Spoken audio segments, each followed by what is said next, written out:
Honoring Dr. King. Martin Luther King Jr. in Florida, where he stayed, where he spoke, and where he was shot at. The Florida Times-Union. C.A. Bridges, The Daytona Beach News Journal, January 20th, 2023.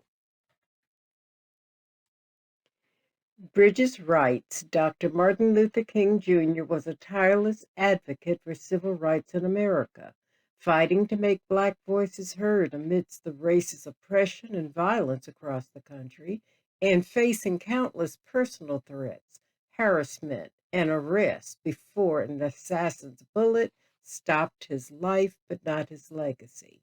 Among many other things, King oversaw the Montgomery bus boycott, organized nonviolent protests in Alabama, led the March on Washington, won the Nobel Peace Prize, helped organize two of the Selma to Montgomery marches for Black voter rights, and highlighted racial injustice everywhere he could while advocating nonviolent protest. And he spent a fair amount of time in Florida. The Sunshine State led the country with the largest number of lynchings per capita in the first half of the 20th century.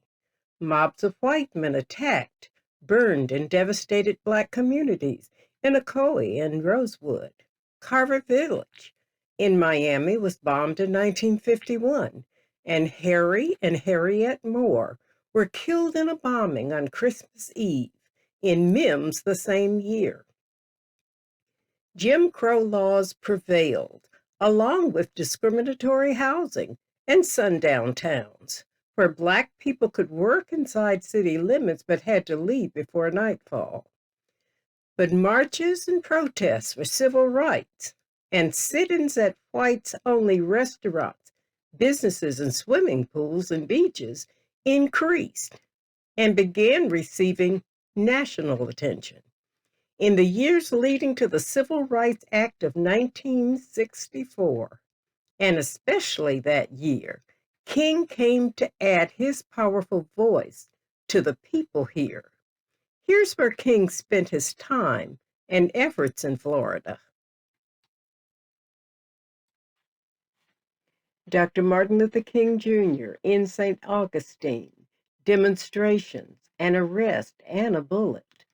Of the places in Florida where King frequented, the country's oldest city might have been the most consequential. According to historian David Nolan, King was told he should come here because it was rife with segregated hotels, motels, and restaurants, and was a good place to expose racism. King called it America's most segregated city. King stayed at several homes while in St. Augustine, spoke at different locations, was arrested on the steps of a segregated motor lodge, and jailed, and had the cottage he was about to stay at shot at and vandalized. Many historians believe that newspaper images from these and other events helped increase demand for the passage of the Civil Rights Act. Monson Motor Lodge. King was one of several people, including the Reverend Ralph Abernathy, arrested for taking part in an attempted sit-in at the lodge in June of 1964. A week later, King and others planned a swim-in where Blacks and white protesters jumped in the lodge pool. James Brock, the manager of the motel, poured mercuric acid into the pool to get them out. Mercuric acid used to clean pools would not have seriously harmed the protesters, but the photographs by Horace Court had a profound effect nationwide. Despite years of requests to maintain the site as a historic landmark of the civil rights movement, the Motor Lodge was demolished in 2003. Pictured as Monson Lodge manager James Brock stopping Dr. Martin Luther King Jr. and Reverend Ralph Abernathy at the door of his restaurant when they tried to enter with a group to have lunch June 12, 1964. The integrationists were arrested when they refused to leave the premises. St. Johns County Jail. King and many local civil rights activists were brought here. King hailed them as the foot soldiers of the movement, according to the nonprofit group Anniversary to commemorate the civil rights demonstrations. A photo of King's fingerprints from the St. Johns County Sheriff's Office have been on display in Florida House chambers since 2011. The Reverend Martin Luther King Jr. was arrested in only one city in Florida during the civil rights movement, St. Augustine. 5480 Atlantic View.